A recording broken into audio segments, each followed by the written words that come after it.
ഉണക്കലരി പായസം തയ്യാറാക്കിയാലോ. അതിന് വേണ്ടിയിട്ട് നമ്മൾ ഉണക്കലരി കഴുകി കുക്കറിലേക്ക് ഇട്ട് കൊടുത്തിട്ടുണ്ട്. ഇനി ഇതിലേക്ക് ചേർക്കാൻ പോകുന്നത് തേങ്ങാപ്പാലാണ്. ഇത് 3-ാം പാലാണ് കേട്ടോ. 3 കപ്പ് 3-ാം പാലാണ് നമ്മൾ ഒഴിച്ചു കൊടുക്കുന്നത്.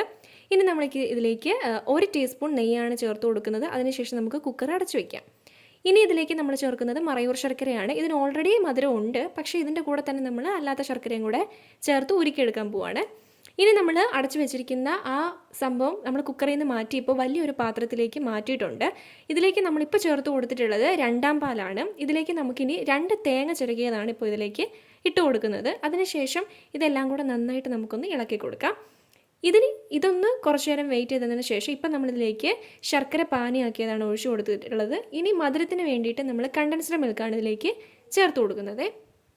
ഇനി നമ്മുടെ പായസത്തിൻ്റെ മെയിൻ ഐറ്റമായ വയണയിലയാണ് നമ്മളിപ്പോൾ ഇതിലേക്ക് ഇട്ട് കൊടുത്തിട്ടുള്ളത് കേട്ടോ. സംഭവം ഏകദേശം റെഡി ആയിട്ടുണ്ട്. ഇനി ഇത് വയണെല്ലാം കഴുകി ഇതിലേക്ക് ഇട്ട് കൊടുക്കുകയാണ്.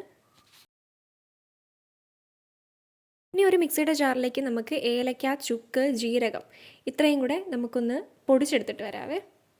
ജീരകവും ഏലക്കയും ചുക്കും കൂടെ പൊടിച്ചതാണ് ഇപ്പോൾ ഇതിലേക്ക് നമ്മൾ ചേർത്ത് കൊടുക്കുന്നത്.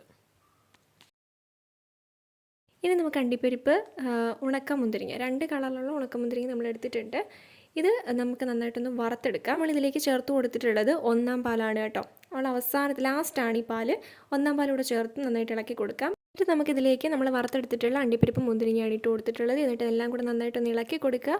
പായസം റെഡി ആയിട്ടുണ്ട്. എല്ലാവരും ട്രൈ ചെയ്ത് നോക്കുക. അഭിപ്രായങ്ങൾ കമൻറ്റ് ബോക്സിൽ കമൻറ്റ് ചെയ്യാം. ടാറ്റാ.